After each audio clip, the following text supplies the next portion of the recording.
નમસ્કાર વિદ્યાર્થી મિત્રો, એસજીટી એજ્યુકેશનમાં આપણું હાર્દિક સ્વાગત છે। હવે આપણે આવતીકાલમાં આપણે લેક્ચર જોયો હતો, બરોબર કે ભાઈ લોપની રીતની અંદર આપણને સમીકરણ આપેલા હોય અને આપણે એને ઉકેલવાના હતા, તો આપણે ઉકેલ્યા હતા, બરોબર। તો હવે પછી લોપની રીતની અંદર આપને કોઈ રકમ આપેલી હોય તો એને કઈ રીતે આપણે સમીકરણ બનાવશું અને તેને ઉકેલવાના છે, બરોબર। x અને y ની કિંમત આપણે મેળવવાની છે, તે આપણે હવે આજે જોશું।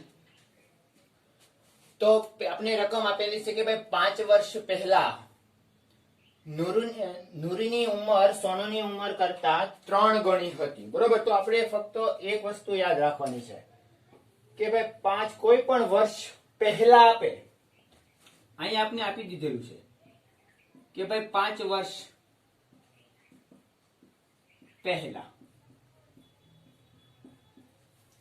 બરોબર।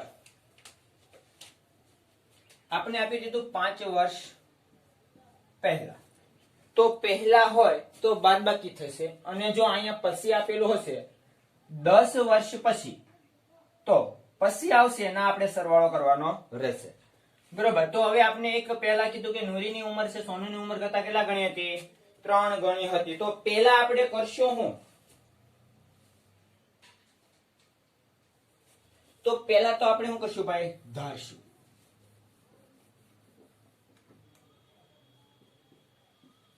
ધારો કે નૂરની ઉંમર x છે અને સોનુની ઉંમર y છે। હવે આપણે કીધેલું હકીકતમાં છે હું કે ભાઈ 5 વર્ષ પહેલા, બરોબર। 5 વર્ષ પહેલા આપણને કીધેલું છે, તો આપણે નૂરીની ઉંમર આપણે x ધારી, સોનુની ઉંમર આપણે કેટલી ધારેલ છે? y, બરોબર। તો 5 વર્ષ પહેલા હું તો કે ભાઈ નૂરીની ઉંમર સોનુની ઉંમર કરતા કેટલા ગણી હતી? કે ભાઈ 3 ગણી હતી।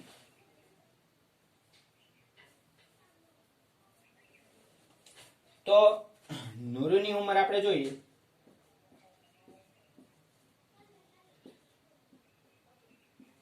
x - 5 અને સોનુની ઉંમર y - 5 છે, બરાબર। તો હવે આપણે નૂરીની ઉંમર સોનુની ઉંમર કરતા કેટલા ગણા છે? 3 ગણી છે। તો હવે આપણે લખશું કે ભાઈ x - 5 બરાબર 3 ગણી કોની છે? કે ભાઈ સોનુની, તો y - 5, બરાબર। તો x - 5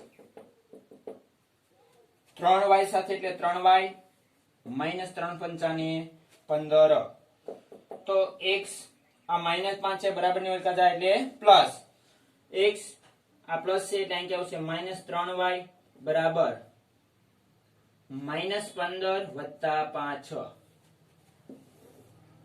તો x - 3y બરાબર 15 માંથી 5 જાય 10, મોટા પદની નિશાની કેવી? માઈનસ। તો આને આપણે કહીશું સમીકરણ નંબર 1, બરાબર। તો આપણે સમીકરણ 1 મળ્યું, x - 3y બરાબર -10। તો પછી આપણને શું કીધું કે 10 વર્ષ પછી, આપણને એવું કીધું કે 10 વર્ષ પછી,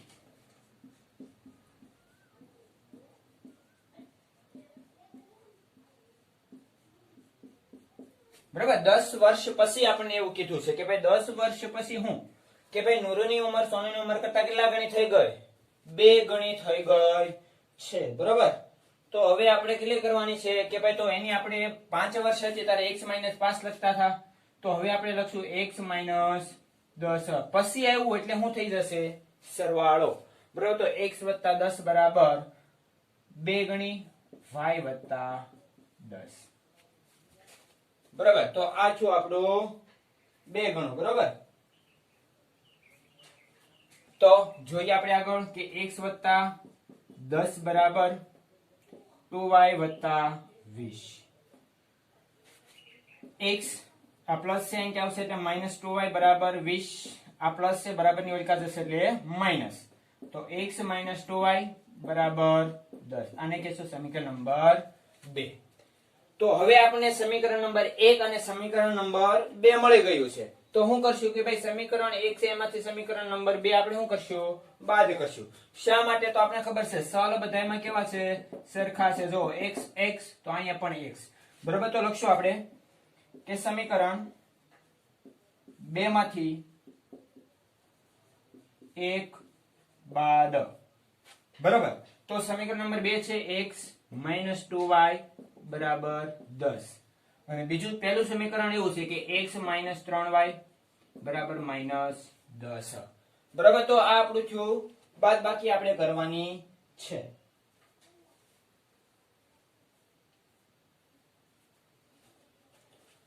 તો હવે આપણે બાદ બાકી કરીએ. ધન કરવાની છે બાદ બાકી, તો માઇનસ માઇનસ પ્લસ 10 ને 10 20 x x વયા જશે અને અહીં વચ્ચે હું ખાલી y માઇનસ માઇનસ કેવું થઈ જશે? ધન. બરોબર, એટલે ખાલી વળશે હું y બરાબર આપણે 20 મળી ગયું છે. બરાબર, y ની કિંમત આપણે 20 મળી ગઈ તો આપણે x ની કિંમત મેળવવાની છે. તો y ની કિંમત આપણે 20 મળે તો આપણે શું કરશું કે ભાઈ સમીકરણ નંબર 2 ની અંદર આપણે એની કિંમત મૂકશું, y ની કિંમત મૂકશું તો આપણે સમીકરણ x ની કિંમત આપણે મળી જશે. બરોબર ને? તો આપણે જોઈએ કે ભાઈ y ની કિંમત સમી નંબર 2 માં મૂકતા સમીકરણ નંબર 2 શું છે આપણી પાસે કે ભાઈ x -2y બરાબર 10. તો x - 2 y બરાબર આપણે કેટલા મળ્યા? 20. 20 બરાબર 10. તો x -40 બરાબર 10. તો x બરાબર 10 વત્તા 40. આ માઇનસ છે, બરાબર ની હોય એટલે પ્લસ, એટલે કેટલા મળશે આપણને? 50. તો x અને y ની કિંમત આપણે શું થઈ ગઈ? મળી ગઈ છે. બરાબર, તો આપણને ખબર હોય જોઈએ કે ભાઈ આવી રીતે કોઈ પણ રકમ આપને આપેલી હોય તો આપણે શું કરશું?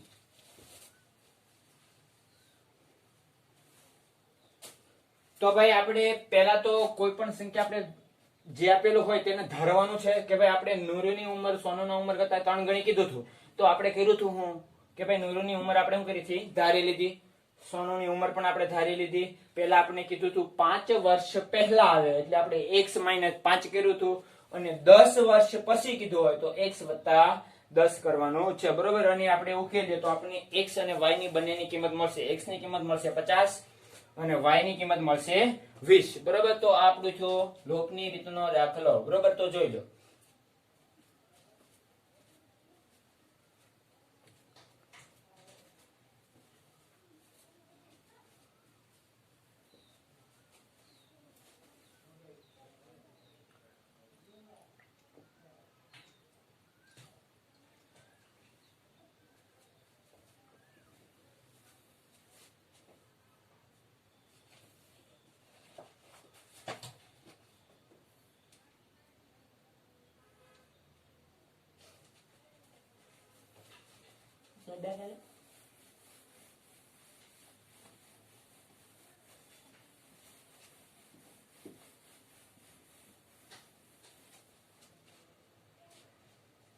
તો આપણે લોપની રીતની અંદર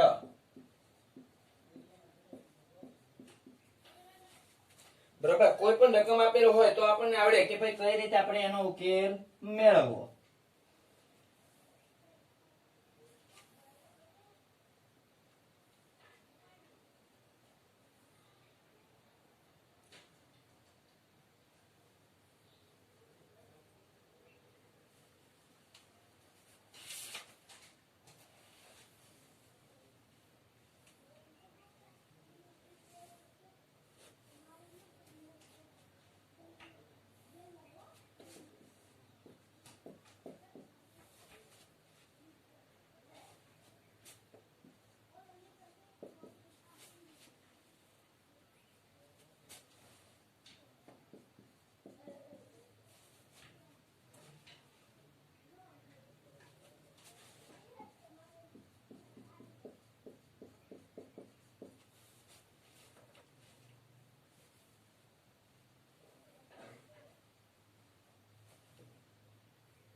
હવે આપણે કોઈ પણ સમીકરણ આવું આપ્યું હોય તો આપણે શું કરશું? તો હવે આપણને આપ્યું છે સમીકરણ નંબર કે 3x - 5y - 4 બરાબર 0, 9x બરાબર 2y બરાબર +7 બરાબર 0. બરાબર, આપને આવું આપેલું છે. તો હવે આપણે જોઈએ કે ભાઈ પહેલા તો આપણે સમીકરણ સરખા કરીએ તો 3x - 5y બરાબર 4 બરાબર, આને સમીકરણ નંબર 1 નામ આપશું. હવે 9x - 2y બરાબર 7, આને સમીકરણ નંબર હું 2 નામ આપીશ. બરાબર, આપણે કર્યું ફક્ત કે ભાઈ -2y બરાબર ની અંક્યા 2y ધન છે, બરાબર ની અંક્યા આવશે કેવું થઈ જશે? ઋણ. બરાબર, માટે આપણે ઋણ લીધું છે અને આ જે પદ છે એને આપણે છૂટા પાડ્યા છે. તો હવે આપણે જોઈએ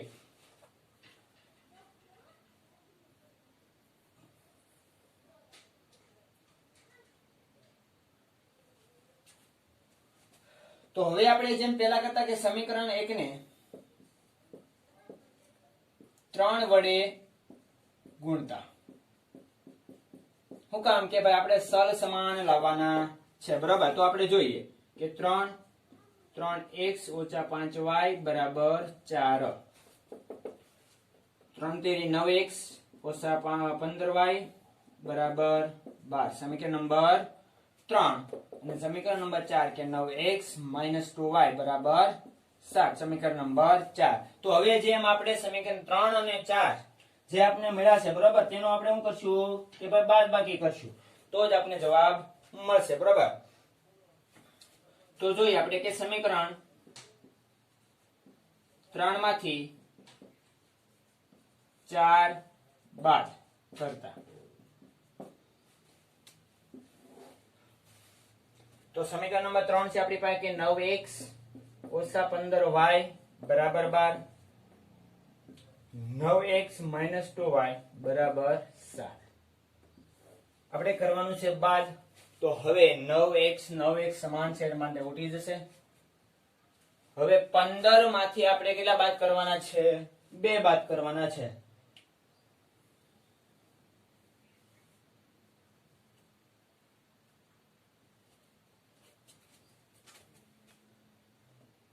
તો 13y બરાબર 12 માંથી 7 મળશે કેટલા? 5. તો આપણે મળ્યું છે ભાઈ કે 13y બરાબર 5. તો y બરાબર 5 ના છેદમાં 13. તો y ની કિંમત આપણે મળી ગઈ છે. કેટલી મળી ભાઈ? કે 5 ના છેદમાં 13. બરાબર, તો y ની કિંમત છે એ આપણે સમીકરણ નંબર 3 માં મૂકીએ. y ની કિંમત સમીકરણ 3 માં મૂકતા. બરાબર, તો સમીકરણ નંબર 3 કયું છે આપણી પાસે? કે ભાઈ 9x - 15y બરાબર 12. તો 9x - 15y બરાબર 12. તો y ની કિંમત આપણે મળેલી છે 15 કૌંસમાં 5 ના છેદમાં 13 બરાબર 12. તો હવે આપણે કરશું હું?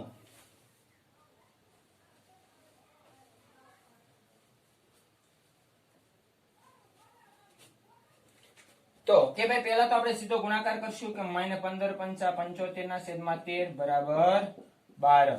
તો હવે આપણને આવું મળ્યું હોય તો આપણે કરશું હું પહેલા?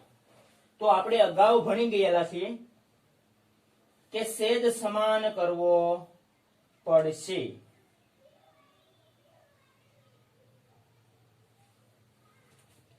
બરાબર, છેદ સમાન કરવો પડશે. તો 9x બરાબર 12 વત્તા અથવા તો 75 ના છેદમાં 13 -12. બરાબર, આવું જે છે. તો હવે 12 ના છેદમાં આપણે શું કરશું? 13 લાવશું. તો 13 લાવવા માટે આપણે 13 વડે ગુણાકાર અને ભાગાકાર કરવો પડશે.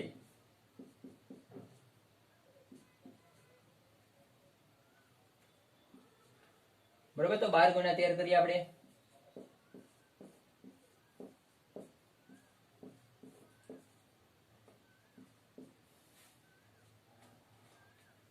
તો આપણને મળશે 9x બરાબર 75 ના છેદમાં 13 માઇનસ 156 ના છેદમાં 13.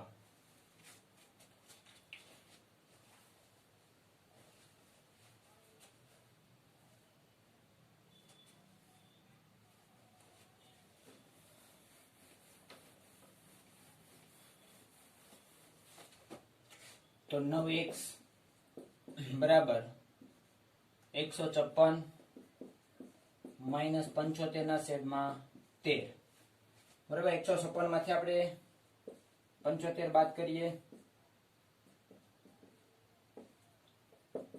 81 ના છેદમાં 13 9x હવે 9 અહીંયા ગુણાકારમાં આ બાજુ આવશે તો ભાગાકારમાં તો આપણે x બરાબર 81 ના છેદમાં 13 ગુણ્યા 9 તો આપણે ખબર છે 90 81 તો x બરાબર 9 ના છેદમાં 13 તો આપણે x ની કિંમત મળી ગઈ 9 ના છેદમાં 13 અને y ની કિંમત મળી ગઈ છે 5 ના છેદમાં 13 બરોબર તો આવી રીતનો કોઈ દાખલો આપણે આપ્યો હોય તો આપણે આવી રીતે ઉકેલી અને તેનો જવાબ મેળવવાનો રહેશે બરોબર તો જોઈ લો